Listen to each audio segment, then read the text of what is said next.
Hello everyone, welcome back to the channel. तो Innova Crysta को आप सब लोग जानते होंगे। इनोवा क्रिस्टा एक ऐसी कार है जिसने वन साइडेड डोमिनेंस क्रिएट करके रखी है अपने सेगमेंट में।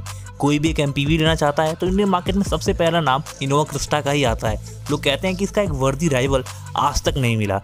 बट क्या आप सबको पता है, हमारी इंडियन कंपनी टाटा ने एक ऐसी कार को लॉन्च किया था जो ना ही इस कार का एक वर्दी राइवल थी, बल्कि इस कार से एक स्टेप आगे थी। वो थी from the house of Tata, Tata की हेक्सा। टाटा हेक्सा हर एक एस्पेक्ट में इनोवा क्रिस्टा से एक स्टेप आगे थी, बट फिर भी वो इनोवा की सेल्स के सामने टिक ही नहीं पाई और कुछ टाइम बाद टाटा को उसको डिसकंटिन्यू करना पड़ गया। बट ऐसा क्या हुआ, वो क्या फैक्टर थे जिनकी वजह से टाटा हेक्सा इतनी केपेबल कार होने के बाद भी इनोवा के सामने टिक ही नहीं पाए? सारे फैक्टर आपको डीपली स्टडी करके इस वीडियो में हम बताएंगे। बट इसके लिए हमें थोड़ा सा पीछे जाना पड़ेगा। इन द ईयर 2010 जब टाटा ने लॉन्च की थी अपनी टाटा की आरिया। बट उसके पहले कुछ रीति रिवाज पूरे कर लेते हैं।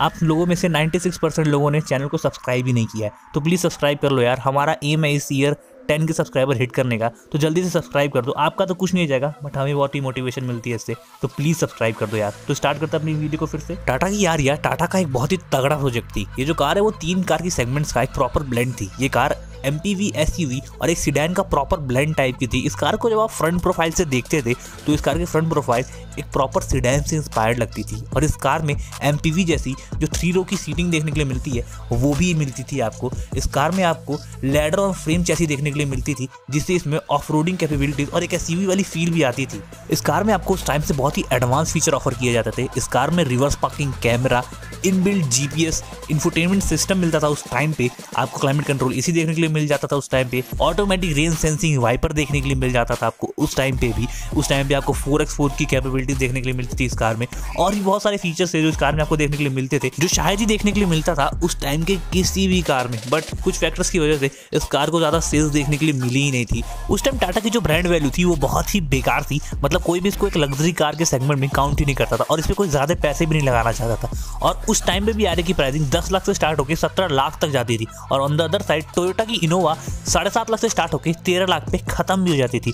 और उस टाइम पे भी टोयोटा की जो ब्रांड वैल्यू थी वो बहुत ही तगड़ी थी। मतलब उस टाइम पे भी टोयोटा को एक रिलायबिलिटी का सिनोनिम माना जाता था। ऑल्दो उस टाइम पे जो टाटा आरिया थी वो टोयोटा इनोवा से बहुत ही ज़्यादा फीचर रिच कार थी, बट एक ब्रांड वैल्यू के चक्कर में लोग टोयोटा इनोवा को ज़्यादा प्रेफर करते थे, क्योंकि उनको लगता था कि टोयोटा इनोवा ज़्यादा रिलायबल और उनको ज़्यादा रीसेल वैल्यू मिलेगी टोयोटा इनोवा से। और उस टाइम पे जो टाटा थी वो छोटी कार्स में ज़्यादा सेल करती थी। मतलब एट द टाइम टाटा की मैक्सिमम नंबर ऑफ सेल्स उनकी छोटी कार से होती थी, जैसे टाटा की इंडिगो, इंडिका और टाटा की जो कुछ कॉमर्शियल व्हीकल्स थी उनसे होती थी। और उन सब की प्राइस रेंज जो थी वो इतनी ज़्यादा हाई नहीं थी, तो लोग पैसे लगाने की एक बार सोच भी लेते थे।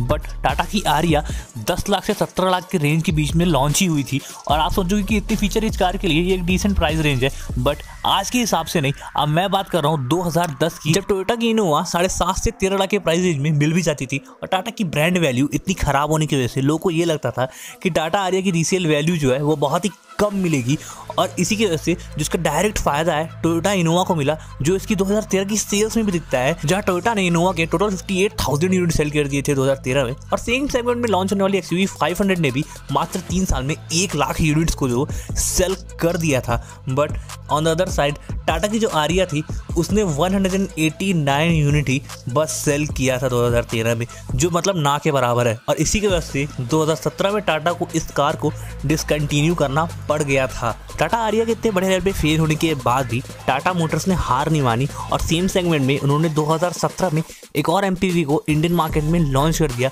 जिसे उन्होंने अपने सब्सिडरी JLR के अंडर मैन्युफैक्चर किया था। और इस कार को आप टाटा आरिया का सक्सेसर भी कह सकते हैं, जो थी टाटा मोटर्स की टाटा हेक्सा। और टाटा की जो हेक्सा थी वो बहुत ही केपेबल कार थी। मतलब एक एमपीवी में एक कह सकते हैं एक वर्दी राइवल जो टोयोटा इनोवा का हो सकता था वो थी टाटा की हेक्सा। बल्कि टाटा की हेक्सा आरिया की तरह ही इनोवा से एक स्टेप ज़्यादा ही थी। और इस टाइम पे टाटा की जो ब्रांड वैल्यू थी वो भी थोड़ी बहुत बढ़ चुकी थी। मतलब जो रिलायबिलिटी इश्यूज़ थी और जो आफ्टर सेल सर्विस थी वो थोड़ी बहुत सुधर चुकी थी टाटा की, और ब्रांड वैल्यू भी थोड़ी बहुत बढ़ चुकी थी। मतलब इस टाइम पे टाटा की जो प्रीमियम लेवल की कार थी उनको भी लोग थोड़ा बहुत प्रीफर करने लग गए थे। मतलब टाटा ने इतना टाइम इन्वेस्ट करने के बाद अपनी रिलायबिलिटी को, अपनी आफ्टर सेल सर्विस को और अपनी ब्रांड वैल्यू को थोड़ा बहुत इम्प्रूव तो कर लिया था, बट इस टाइम तक जो टाटा की राइवल कंपनीज थी उन्होंने भी अपनी ब्रांड वैल्यू को बहुत ही तगड़े लेवल पे इम्प्रूव कर लिया था और मार्केट में लिटरली कैप्चर कर लिया था। मतलब आर्या के टाइम पे टोयोटा की इनोवा एक डायरेक्ट राइवल नहीं थी, बट इस टाइम पे जो इनोवा की क्रिस्टा थी वो टाटा की हेक्सा का एक डायरेक्ट राइवल बन चुकी थी, क्योंकि एट दैट टाइम उनकी प्राइस रेंज में बहुत ही डिफरेंस था आर्या और इनोवा की। बट इस टाइम पे हेक्सा और इनोवा क्रिस्टा की प्राइस रेंज भी अप्रॉक्सीमेटली सेम थी। ऑल्दो टाटा की आर्या के जैसे ही टाटा की हेक्सा में भी इनोवा क्रिस्टा से ज़्यादा फीचर्स देखने के लिए मिलते थे।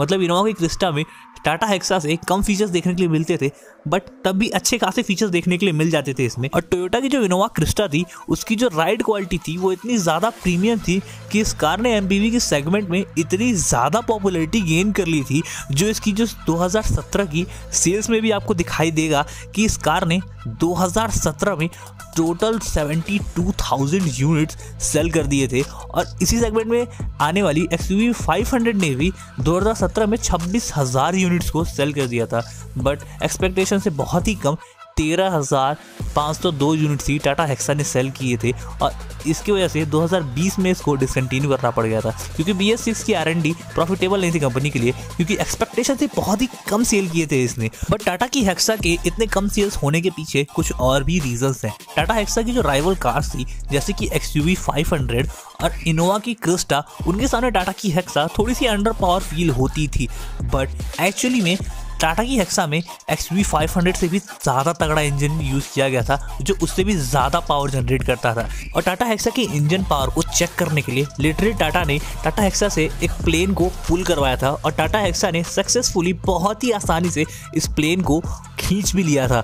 तो इससे आपको पता चलता है कि टाटा की जो हेक्सा है उसमें इंजन में पावर तो बहुत ही तगड़ा था, बट ऐसा क्यों लोग बोलते थे कि टाटा की हेक्सा में पावर जो है वो बहुत ही कम फील होता है। तो इसके पीछे एक बहुत ही तगड़ा रीज़न है। ये रीज़न ये है कि टोयोटा की जो इनोवा क्रिस्टा थी उसका जो कर्व वेट है वो टोटल 1850 kg है, और XUV 500 का जो कर्व वेट है वो 1845 kg है। बट जो टाटा की हेक्सा थी उसकी जो कर्व वेट थी वो 2280 kg थी, मतलब अप्रॉक्सीमेटली 500 kg ज़्यादा थी उन सबसे। तो इसकी वजह से ये जो कार है वो इतनी ज़्यादा हैवी हो जाती थी कि इतने तगड़े इंजन के होने के बाद भी ये जो कार है वो थोड़ी सी अंडर पावर जो है वो अपनी राइवल कार से फील होती थी। बट इस कार में जो इंजन की क्वालिटी थी वो बहुत ही तगड़ी थी और बहुत ही ज़्यादा पावर जनरेट करता था ये इंजन। और इतने ज़्यादा कर्व वेट के साथ इसमें सेफ्टी भी आपको बहुत ही ज़्यादा मिलती थी। अब किसी भी राइवल कार से इसमें सेफ्टी बहुत ही ज़्यादा थी। तो ये थी कुछ रीजंस जिनकी वजह से टाटा की जो हेक्सा है वो इंडियन मार्केट में बहुत ही तगड़े लेवल पे फेल हो गई थी। और अगर आप लोग ये चाहते हो कि इंडियन मार्केट में टाटा की हेक्सा को फिर से लॉन्च किया जाए तो कमेंट बॉक्स में जल्दी से बता दो, और अगला वीडियो आपको किस टॉपिक पे चाहिए ये भी बता देना। तो लाइक द वीडियो, कमेंट करके ज़रूर बताना कि आपको वीडियो कैसी लगी, और सब्सक्राइब कर दो क्योंकि जल्दी जल्दी 10K करवा दो यार हमारे, क्योंकि इस साल के एंड तक 10K चाहिए ही चाहिए। तो subscribe the channel, hit the bell icon to never miss any of the video from our channel. मिलते हैं नेक्स्ट वीडियो में। कमेंट में ज़रूर बताना कि कैसी लगी वीडियो, और ये भी बताना कि नेक्स्ट वीडियो किस टॉपिक पे चाहिए। आप लोग बताते हो यार कभी भी कमेंट नहीं करते हो, कमेंट करके जल्दी बताओ तुरंत।